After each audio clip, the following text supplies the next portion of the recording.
let's talk about the ultimate K-drama series, the classic seasons anthologies that launched K-dramas into popularity worldwide.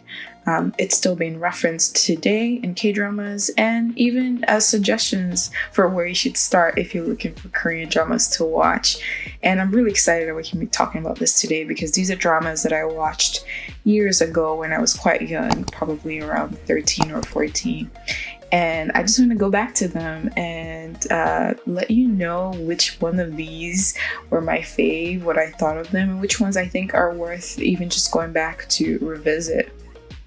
All right, so the actual official name for the classic series is called Endless Love. It's a series that touched the hearts of millions all around the world. Like, a lot of people are familiar with the shows I'm about to talk about. And it's not just a single drama, it's a collection of dramas. They are themed after the 4 seasons, so autumn, winter, spring, and summer. They include Autumn in My Heart, Winter Sonata, Summer Scent, and the Spring Waltz. Like I mentioned, I watched these when I was quite young. You can guess which one you think my favorite is. And I also love to know if you have watched these series, what your favorite was. But still yourself, every single drama on this list is just, the plot is heavy and it's just a lot happening. And you have characters that are going to make you want to scream, and it's going to pull a lot of emotions from you. All right, so we're going to start with Autumn in My Heart. Autumn in My Heart was released back in 2000s, and our story starts with babies being accidentally switched at birth. Don't roll your eyes, stay with me. Then we get to know Yoon Jun-soo and Yoon Eun-seo. So they grew up as siblings. It's a girl and a boy. And, you know, they have a very lovable family. It's a pretty nice family, your typical Korean family. And then there's an accident which revealed that Eun-seo, the girl, was actually from a different family. And there was a mix-up at the hospital, so she is not the biological child of the family. And when that is discovered, it's a very, very heartbreaking realization. You can see the emotions, like Moon Gun-eun, which is the actress who plays the little girl. She really was doing her thing back then.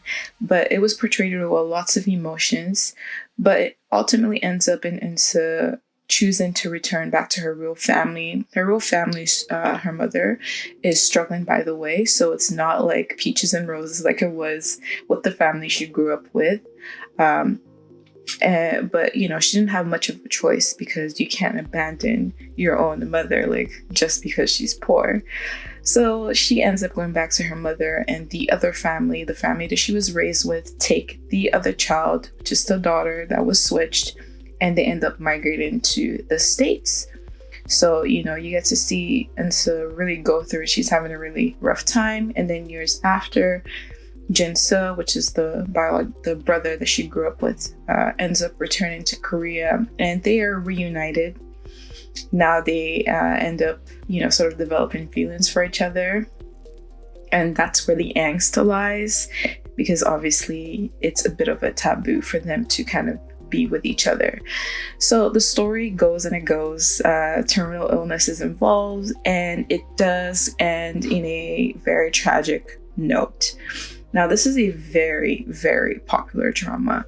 A warning, if you're going into this drama, is it does have that trope in K-drama land, I like to call it the Fawcest, where viewers are led to believe that the main love interests might be actually related. And then the angst of the forbidden love drives the story. It can be very frustrating, but, you know, a lot of K-dramas have really evolved since then. I rarely see this trope being used going forward. Now, this drama will make you cry. You will cry, but it's extremely popular. And because it's so popular, it has a couple of remakes. It has a 2010 Filipino remake, it has a 2013 Thai remake, and a 2019 Chinese remake. So that's just to vouch for its popularity. Also, this drama stars Sung Hae-kyo, and she makes a really lovely couple, like they were a pretty couple with the main lead. So I would say of the 4, this is my second favorite. It does hold up well to today, and if you don't feel like going all the way back to 2000s K-drama, you can check out the remakes that I mentioned. All right, on to Winter Sonata. So Winter Sonata, it came out in 2002. This is the drama that actually blew everything out of the water. It follows a love story of Jun Sang and Yujin, who reunite after years of separation, and they face countless obstacles while trying to reconnect their love. So a little bit more detailed. Our story kind of begins with Jun Sang, who is a young man. He's looking for his biological father, and he transfers to a new high school. Jun Sang then befriends two friends, Yujin and Sang-hyuk. They already have a close bond together, but he befriends them, and he decides to get closer to Yujin to spite and annoy Jun Sang. However, Yujin and Jun Sang end up forming like a very deep connection. She then finds out that his intentions were not, pure, and she's hurt by this. But they end up reconciling on a school trip after he saves her from danger. Jun Sang ends up disappearing from their lives. He actually got into a car accident on his way to see Yujin, and the mother calls the school and tells everyone that he died. Dramatic, I know. The mom also ends up getting a psychologist to brainwash him so that he completely forgets his past, which means he forgets all about Yujin and Sang-hyuk. So he goes to America with his mom, and he becomes an entirely different person. 10 years pass. Yujin is now engaged to Sang-hyuk, and they end up running into Jun Sang when he comes back from America, but he obviously does not remember them, and so the angst is from her trying to get him to remember her, and also navigate the emotional stress of that. So it's a very epic love story. I think I've seen this one at least twice. A lot of really pretty locations in this drama. I actually visited Korea about 5 years ago, and I went to Nami Island, which is one of the most beautiful locations that this drama was filmed in. So there are no remakes for this particular adaptation, but Winter Sonata is my favorite from the bunch. I just think it's so good, and it does have an ending that, is somewhat satisfying for me. So that's the case for that one. Now let's dive into Summer Scent. This one came out in 2003. So another very emotional drama. Let's talk about it in detail.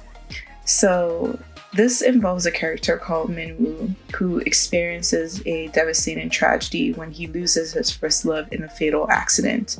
So he tries to move on, but he meets Haewon, who bears a very striking resemblance to his lost love. He's filled with a lot of emotions. He's very conflicted. He's confused. But the thing is, Haewon actually has received a heart transplant and a second chance at life, and it was Min-woo's first love whose heart now beats inside of her. I think you can see where this is going. So when their paths cross, Haewon starts noticing her unusual heartbeat, a sign that her heart remembers and is beating strongly for her lost love, Min-woo. Side note, I'm really not sure how I feel about these organ transplant love stories. My scientific brain can't rationalize them. It's usually you swap an organ. There's lots of K-dramas with this. It could be an eye. It's usually an eye or a heart that is synced. I don't know where this trope exists. Okay, anyway. One thing to note though is Haewon has a fiance. She's taken, but that doesn't stop her from entering this complicated, confusing romance with Min-woo. So overall, I think this drama is very, very pretty, but I was very frustrated with how ambiguous it seemed, and it was just sort of overly poetic. And I had the issue of not really understanding the love between them. Would they have fallen in love if she never received his dead fiance's heart? Would that have happened? I wasn't sold. So for me, this one is, it's my least favorite. I think it's my least favorite. But it does star Son Ye-jin. Yes, the Son Ye-jin of Crash Landing on You.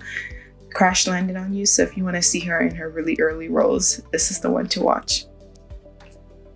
Last but certainly not the least, we have Spring Waltz, which was the final one of the series installation, and it aired in 2006.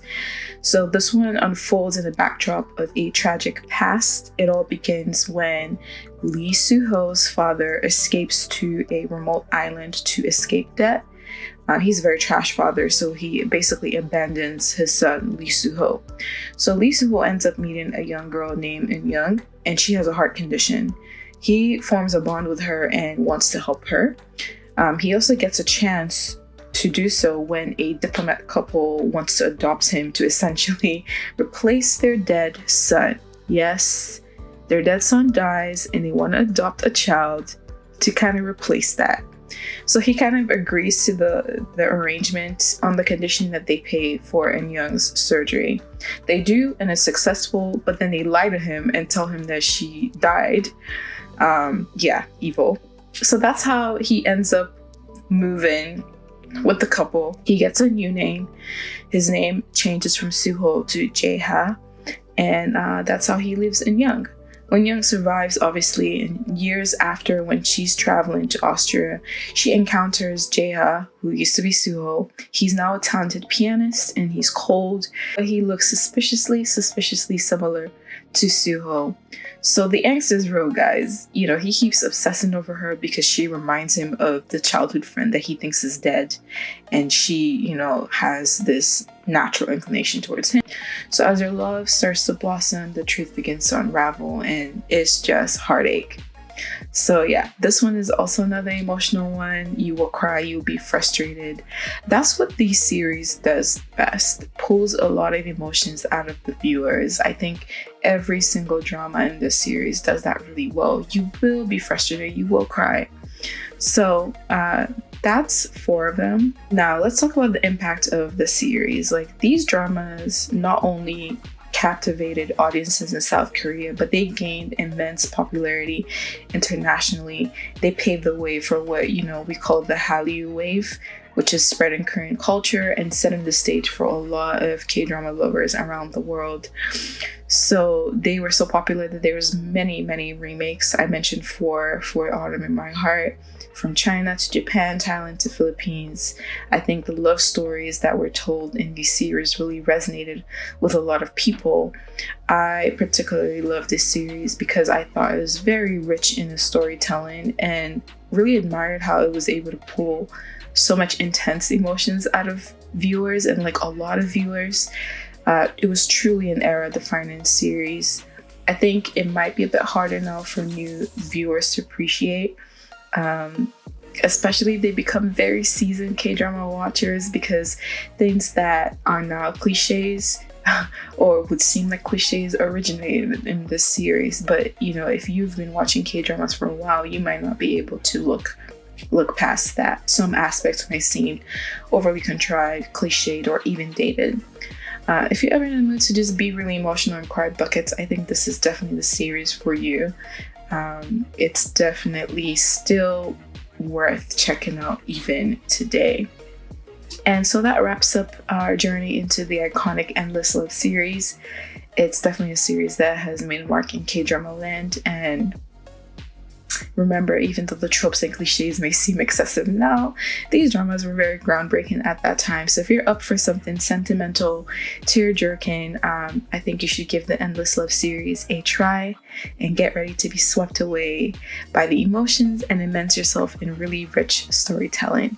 Happy drama watching, and I'll catch you in another video, guys. Let me know in the comments what you think of the series. Bye!